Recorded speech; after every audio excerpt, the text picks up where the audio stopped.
Kaya, kung pupunta kayo dito, magdala kayo ng madaming sunscreen kasi nga, mabababad kayo sa araw at pag hindi kayo nag-sunscreen, mangingitim talaga kayo ng bongga. So, ang technique para hindi masyadong mangitim, gumamit ng sunscreen at magdala ng madaming sunscreen kasi tulad ko, naubos na. Oh, halos mananaid na ako ngayon, guys. Yan, oh, wala na. Wala. Kaya magdala kayo ng madami. Meron pa akong isang nito. Actually, 3 to. Binili ko sa Korea eh. So, isa na lang ang natira doon. Kasi naubos ko na din yung isa. Sina. Maganda siya. Gamitin araw-araw. Lalo na kung mabababad ka sa araw.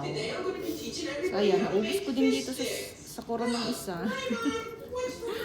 So, isa na lang ang natitira.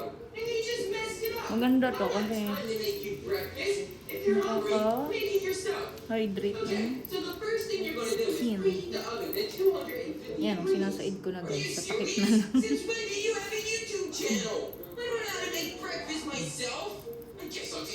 Ganda din to. Sa Korea ko din to binili. So, nakakaano siya. Nakaka-balance ng face mo.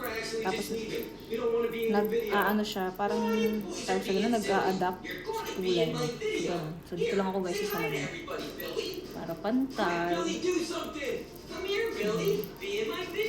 Maganda to guys kasi tama na nyo, nawala yung hibangs ko. Maganda siya kasi nga. Alam niyo naman ang product ng Korea. Napaka-perfect. Kaya ang sarap bumalik sa Korea kung madami kang pera. Bumili ka na ng madaming cosmetics nila. Kasi ang ganda talaga ng cosmetics ng Korea. Proven and tested.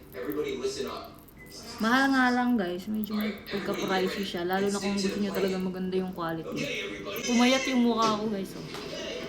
May epektong kakaibang epektong foundation na to. Tapos siya, nag-a-adapt siya sa skin mo. Yan siya guys. In tiny!